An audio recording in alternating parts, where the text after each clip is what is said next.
ವೆಂಕಟೇಶ್. ಡೀಟೇಲ್ಸ್ಗಾಗಿ ವೀಕ್ಷಕರೇ, ಈ ಧರ್ಮಸ್ಥಳ ಪ್ರಕರಣ ಇಡೀ ರಾಜ್ಯಾದ್ಯಂತ ಅಷ್ಟೇ ಅಲ್ಲ ದೇಶಾದ್ಯಂತ ಕುತೂಹಲವನ್ನ ಕೆರಳಿಸಿದೆ. ಏನಿದು, ಹಾಗಾದ್ರೆ ಇಲ್ಲಿ ಆಕ್ಚುಲಿ ಏನ್ ಆಗ್ತಾ ಇದೆ, ಏನ್ ನಡೀತಾ ಇದೆ? ಇದೊಂದು ಕುತೂಹಲ ನಿಜಕ್ಕೂ ಇಡೀ ದೇಶಾದ್ಯಂತ ಗರಿಗೆದರಿದೆ. SIT ಅನ್ನ ಫಾರ್ಮೇಶನ್ ಮಾಡಲಾಗಿದೆ. ಈ ವಿಚಾರವನ್ನ ನಾವು ಎಲ್ಲ ಬಗ್ಗೆ ಇಂಥದ್ದೊಂದು ಪ್ರಕರಣ ಬಂದಾಗ ಎಲ್ಲ ವಿಚಾರಧಾರೆಗಳ ಮುಖ್ಯ ವ್ಯಕ್ತಿಗಳನ್ನ ಕರೆದು ಮಾತನಾಡಿಸುವಂತ ಒಂದು ಪ್ರಯತ್ನ ಮಾಡ್ತೀವಿ. ಹಾಗಾಗಿ ಇವತ್ತು ನಮ್ಮ ಸ್ಟುಡಿಯೋದಲ್ಲಿ ವಿಶೇಷ ಅತಿಥಿ ಇದ್ದಾರೆ. ನನ್ ಅದರ್ ದೆನ್ ಅಹಿಂಸಾ ಚೇತನ್ ಅವರು. ಚೇತನ್ ಅವರೇ, ಕಾರ್ಯಕ್ರಮಕ್ಕೆ ಸ್ವಾಗತ. ಒಂದು ಕರ್ನಾಟಕದಲ್ಲಿ ಈವರೆಗೆ ಕಂಡು ಕೇಳರಿಯದ, ಅಂದ್ರೆ ಈ ತರದ ಒಂದು ಘಟನೆ ಆಗಿರ್ಲಿಲ್ಲಪ್ಪ ಅನ್ನುವಂಥದ್ದು, ಫಸ್ಟ್ ಆಫ್ ಇಟ್ಸ್ ಕೈಂಡ್ ಅಂತ ಹೇಳ್ಬೋದೇನೋ, ಆ ತರದ ಒಂದು ಇದು ನಡೀತಾ ಇದೆ ಪ್ರಕರಣ. ಇದು ಈ ಧರ್ಮಸ್ಥಳದ ಪ್ರಕರಣದ ಬಗ್ಗೆ ಏನ್ ಹೇಳೋದಕ್ಕೆ ಬಯಸ್ತೀರಿ? 5 ತಿಂಗಳ ಹಿಂದೆ ನಾನು ಕೂಡ ಈ ವಿಚಾರದಲ್ಲಿ ಜಾಸ್ತಿ ಇನ್ವಾಲ್ವ್ ಆಗಕ್ಕೆ ಶುರುವಾದೆ. ಯಾಕಂದ್ರೆ ಒಂದು ಸೋಷಿಯಲ್ ಮೀಡಿಯಾದಲ್ಲಿ ಬಹಳ ದೊಡ್ಡ ಒಂದು ಇನ್ವೆಸ್ಟಿಗೇಟಿವ್ ಜರ್ನಲಿಸಂ ರೀತಿಯಲ್ಲಿ ಹೊರಗೆ ಬರಕ್ಕೆ ಶುರುವಾಯಿತು. ಮತ್ತೆ ಈ ಕೂಗು ನಿನ್ನೆ ಮೊನ್ನೆ ಶುರುವಾಗಿಲ್ಲ ಅಂತ ನನಗೆ ಗೊತ್ತಾಯ್ತು. ಯಾಕಂದ್ರೆ ನಾನು ಅಲ್ಲಿ ಹೋದಾಗ ಅನೇಕ ದಶಕಗಳಿಂದ ಒಂದು ರೀತಿ ಭಯದ ವಾತಾವರಣ ಅಲ್ಲೂ ಧರ್ಮಸ್ಥಳದಲ್ಲಿ ಬೇರೆ ಬೇರೆ ರೀತಿಯಲ್ಲಿ ಇದೆ ಅಂತ ನಮಗೆ ಗೊತ್ತಾಯ್ತು. ನಮಗೆ ನೋಡಬೇಕಾಗಿರೋದು ಹೇಗೆ ಅಂದ್ರೆ, ಇದು ಇವಾಗ ಈ ಸ್ವಚ್ಛತಾ ಕಾರ್ಮಿಕ ಹೇಳೋ ಪ್ರಕಾರ 1995 ಇಂದ 2014 ಅಂತ ನಾವು ಹೇಳ್ತಾರೆ. ಈ 1995 ನಲ್ಲಿ 90s ನಲ್ಲಿ ನಡೆದಿರೋ ಒಂದು ರೀತಿಯ ವಿಚಾರಗಳಿಗೂ 2014 ನಲ್ಲಿ ಸೋಷಿಯಲ್ ಮೀಡಿಯಾ, ಫೋನ್ಗಳು, ಇದು ಅದು ಬಂದಿರೋಕೆ ಬಹಳ ವ್ಯತ್ಯಾಸ ಇದೆ. ಅವಾಗಿನ ಕಾಲದಲ್ಲಿ ನಮಗೆ ಬೇರೆ ಬೇರೆ ನನಗೆ ಅಲ್ಲಿ ಕೂಡ 2012 ನಾನು ಎಂಡೋಸಲ್ಫನ್ ಅಂತ ಅಲ್ಲಿ ಹೋದಾಗ ಕೆಲಸ ಮಾಡಕ್ ಹೋದಾಗ ಅವಳು ಕೂಡ ಬಹಳ ಜನ ಮಾತಾಡ್ತಾ ಇದ್ರು. 2013 ನಲ್ಲಿ ನಾನು ಇಲ್ಲಿ ಬಹಳ ನಿಗೂಢವಾಗಿ ಸಾವುಗಳಾಗ್ತವೆ, ಇಲ್ಲಿ ಹೆಣ್ಮಕ್ಳು ಟಾರ್ಗೆಟ್ ಆಗತ್ತೆ, ಇಲ್ಲಿ ಬೇರೆ ಬೇರೆಯವ್ರು ಮಾತಾಡ್ತಾ ಇದ್ರು. ಅಲ್ಲಿ 2012 ನಾನು ಎಂಡೋಸಲ್ಫನ್ ಅಂತ ನಾನು ಅಲ್ಲಿ ಕೀಟನಾಶಕ ಬೆಳ್ತಂಗಡಿಯಲ್ಲಿ ನಡೆದಾಗ ಅಲ್ಲಿ ಆ ಒಂದು ಅದಕ್ಕೋಸ್ಕರ ಪೀಡಿತರ ಪರವಾಗಿ ಹೋರಾಟ ಮಾಡಬೇಕು ಅಂತ ಹೋದಾಗ ಆ ಜಾಗಗಳಿಗೆ ನನಗೆ ಧರ್ಮಸ್ಥಳ ವಿಚಾರಗಳು ಅಷ್ಟೊಂದು ಗೊತ್ತಿರಲಿಲ್ಲ. ಬಟ್ ಆ ವಿಚಾರಗಳನ್ನ ನನಗೆ ಜನ ಮಾತಾಡೋದು ಕೇಳಿಸ್ಕೊಂಡೆ. ಅದರ ನಂತರ ರಿಸರ್ಚ್ ಮಾಡಿದಾಗ 2013 CPM ಪಕ್ಷ 463 ಅಸಹಜ ಸಾವು ಅಂತ ಉಲ್ಲೇಖ ಮಾಡ್ತಾರೆ. ಸೊ ಈ ಒಂದು ರೀತಿಯಲ್ಲಿ ದೊಡ್ಡ ಪ್ರಮಾಣದ ಕೂಗಲ್ಲಿ ಹೊರಗೆ ಬರುತ್ತೆ.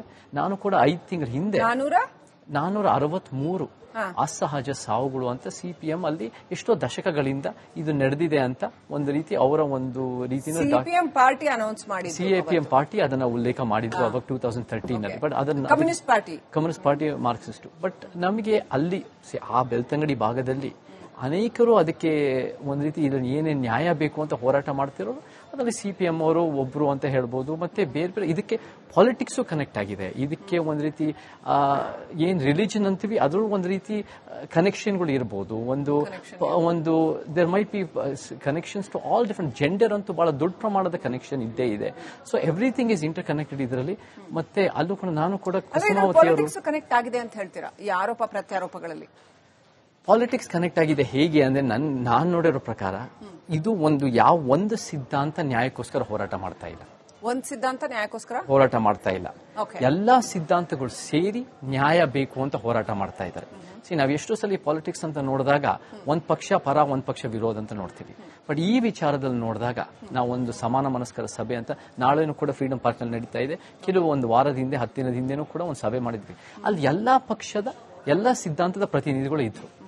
ನಮ್ಗೆ ಎಷ್ಟೋ ಜನ ಧರ್ಮಸ್ಥಳದಲ್ಲಿ ಭಕ್ತರ ಅಂತ ಅಲ್ಲೂ ಹೋಗಿ ರೆಗ್ಯುಲರ್ ಹೋಗೋರು ಕೂಡ ನಿಂತು ನಮಗೆ ನ್ಯಾಯ ಬೇಕು ಅಂತ ನಿಂತಿದ್ದಾರೆ. ಸೊ ನಾನು ಇದನ್ನ ಒಂದು ಪಕ್ಷ ಪರ ಒಂದು ಪಕ್ಷ ವಿರುದ್ಧ ಅಂತ ಅಲ್ಲಿ ಹೇಳೋ ಪ್ರಕಾರ ಅಲ್ಲಿ ಸಂಘಟನಾತ್ಮಕವಾದ ಒಂದು ಚಿಂತನ ಮಂಥನ ಎಷ್ಟು ವರ್ಷದಿಂದ ನಡೀತಾ ಇದೆ? ಅಲ್ಲಿ ಹೋಗಿ 5 ತಿಂಗಳ ಹಿಂದೆ ಕುಸುಮಾವತಿಯವರು ಸೌಜನ್ಯ ಅವ್ರ ತಾಯಿಯನ್ನ ಭೇಟಿ ಮಾಡಿ ಅಲ್ಲಿ ಮಾತಾಡಿದಾಗ ಇದು ಎಷ್ಟೋ ಒಂದು ದಶಕಗಳಿಂದ ನಡೀತಾ ಇದೆ. 80s ನಲ್ಲೂ ಕೂಡ 90s ನಲ್ಲೂ ಕೂಡ ಪೊಲಿಟಿಕಲಿ ಲ್ಯಾಂಡ್ ಕನೆಕ್ಟ್ ಆಗಿರೋದು, ಪಾಲಿಟಿಕ್ಸ್ ಕನೆಕ್ಟ್ ಆಗಿರೋದು, ಬೇರೆ ಬೇರೆ ಕನೆಕ್ಟ್ ಆಗಿರೋದು ಇರಬಹುದು ಅನ್ನೋ ರೀತಿಯಲ್ಲಿ ಅವರು ಮಾತಾಡ್ತಾ ಇದ್ರು. 4 ಗೋಡೆ ಮಧ್ಯ ಮತ್ತೆ ಡಿಸ್ಕಷನ್ಗಳು ನಡೀತಾ ಇತ್ತು. ಬಟ್ ಇದು ನಾವು ಒಂದು ಸಿಂಪಲ್ ಆಗಿ ಒಂದು ವ್ಯಕ್ತಿ ಅಂತ ನೋಡೋದು. ನಾವು ಎಷ್ಟೋ ಜನ ಮಾತಾಡ್ತಾ ಇದ್ರು ಒಬ್ಬ ದೂರದಾರ ಹೇಳಿರೋದು. ಇದು ಒಬ್ಬ ದೂರದಾರ ಅಲ್ಲ. This is got a longer history of many things that is going on ಅಲ್ಲಿ.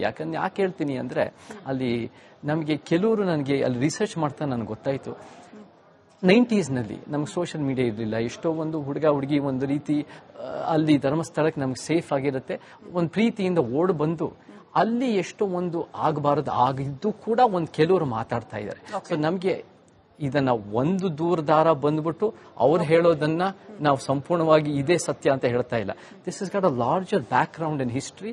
ಇದೆಲ್ಲ ಕೂಡ ತೆಗೆದು ಇನ್ವೆಸ್ಟಿಗೇಷನ್ ಆಗಬೇಕು, ನಮಗೆ ನ್ಯಾಯ ಸಿಗಬೇಕು. ಅದು ಬಹಳ ಮುಖ್ಯ. ಡೀಟೇಲ್ಸ್ಗಾಗಿ ವೀಕ್ಷಕ, ಈ ಧರ್ಮಸ್ಥಳ ಪ್ರಕರಣ ಇಡೀ ರಾಜ್ಯಾದ್ಯಂತ ಅಷ್ಟೇ ಅಲ್ಲ ದೇಶಾದ್ಯಂತ ಕುತೂಹಲವನ್ನ ಕೆರಳಿಸಿದೆ. ಏನಿದು ಹಾಗಾದ್ರೆ ಇಲ್ಲಿ ಆಕ್ಚುಲಿ ಏನ್ ಆಗ್ತಾ ಇದೆ, ಏನ್ ನಡೀತಾ ಇದೆ? ಇದೊಂದು ಕುತೂಹಲ ನಿಜಕ್ಕೂ ಇಡೀ ದೇಶಾದ್ಯಂತ ಗರಿಗೆದರಿದೆ. SIT ಫಾರ್ಮೇಶನ್ ಮಾಡಲಾಗಿದೆ. ಈ ವಿಚಾರವನ್ನ ನಾವು ಎಲ್ಲ ಬಗ್ಗೆ ಇಂಥದ್ದೊಂದು ಪ್ರಕರಣ ಬಂದಾಗ ಎಲ್ಲ ವಿಚಾರಧಾರೆಗಳ ಮುಖ್ಯ ವ್ಯಕ್ತಿಗಳನ್ನ ಕರೆದು ಮಾತನಾಡಿಸುವಂತ ಒಂದು ಪ್ರಯತ್ನ ಮಾಡ್ತೀವಿ. ಹಾಗಾಗಿ ಇವತ್ತು ನಮ್ಮ ಸ್ಟುಡಿಯೋದಲ್ಲಿ ವಿಶೇಷ ಅತಿಥಿ ಇದ್ದಾರೆ. ನನ್ ಅದರ್ ದೆನ್ ಅಹಿಂಸಾ ಚೇತನ್ ಅವರು. ಚೇತನ್ ಅವರೇ, ಕಾರ್ಯಕ್ರಮಕ್ಕೆ ಸ್ವಾಗತ.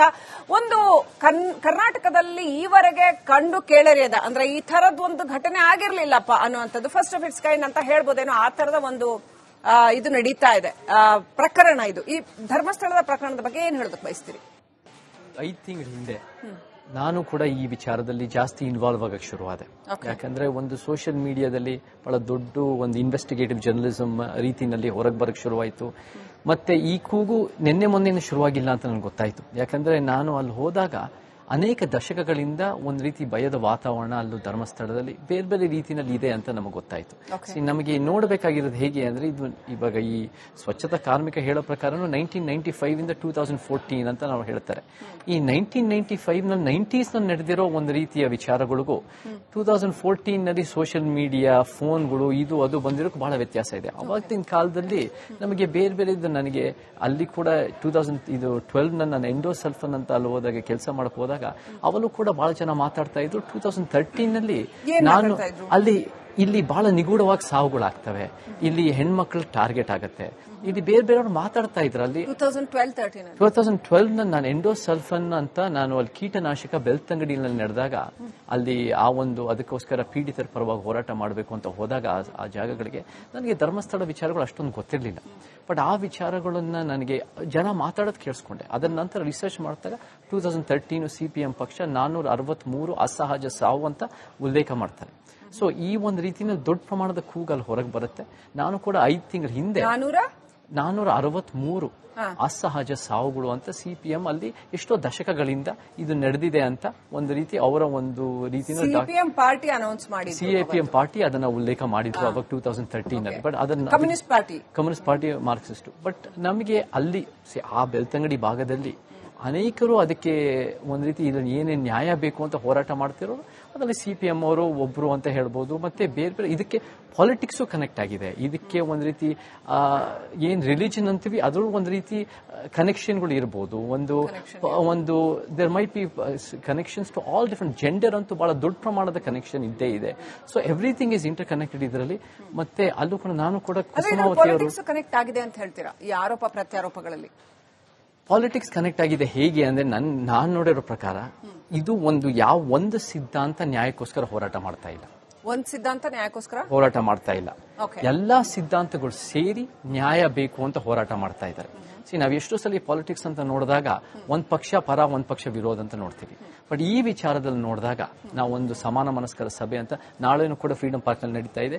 ಕೆಲವು ಒಂದು ವಾರದ ಹಿಂದೆ 10 ದಿನದ ಹಿಂದೆನೂ ಕೂಡ ಒಂದು ಸಭೆ ಮಾಡಿದ್ವಿ. ಅಲ್ಲಿ ಎಲ್ಲಾ ಪಕ್ಷದ ಎಲ್ಲಾ ಸಿದ್ಧಾಂತದ ಪ್ರತಿನಿಧಿಗಳು ಇದ್ರು.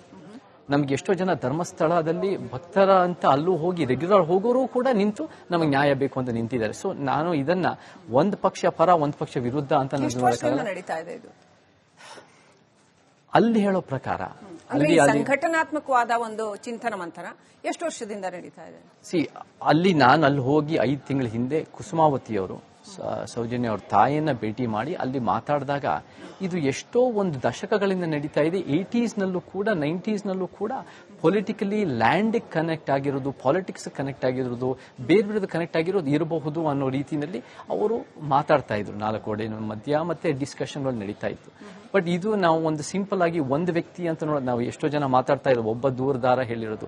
ಇದು ಒಬ್ಬ ದೂರದಾರ ಅಲ್ಲ. This is got a longer history of many things that is going on ಅಲ್ಲಿ. ಯಾಕೆ ಹೇಳ್ತೀನಿ ಅಂದ್ರೆ ಅಲ್ಲಿ ನಮಗೆ ಕೆಲವರು ನನಗೆ ಅಲ್ಲಿ ರಿಸರ್ಚ್ ಮಾಡ್ತಾ ನನಗೆ ಗೊತ್ತಾಯ್ತು 90s ನಲ್ಲಿ ನಮ್ಗೆ ಸೋಷಿಯಲ್ ಮೀಡಿಯಾ ಇರಲಿಲ್ಲ. ಎಷ್ಟೋ ಒಂದು ಹುಡುಗ ಹುಡುಗಿ ಒಂದು ರೀತಿ ಅಲ್ಲಿ ಧರ್ಮಸ್ಥಳಕ್ಕೆ ನಮ್ಗೆ ಸೇಫ್ ಆಗಿರುತ್ತೆ, ಒಂದು ಪ್ರೀತಿಯಿಂದ ಓಡ್ ಬಂದು ಅಲ್ಲಿ ಎಷ್ಟೋ ಒಂದು ಆಗಬಾರದು ಆಗಿದ್ದು ಕೂಡ ಒಂದು ಕೆಲವರು ಮಾತಾಡ್ತಾ ಇದ್ದಾರೆ. ಸೊ ನಮ್ಗೆ ಇದನ್ನ ಒಂದು ದೂರದಾರ ಬಂದ್ಬಿಟ್ಟು ಅವ್ರು ಹೇಳೋದನ್ನ ನಾವು ಸಂಪೂರ್ಣವಾಗಿ ಇದೇ ಸತ್ಯ ಅಂತ ಹೇಳ್ತಾ ಇಲ್ಲ.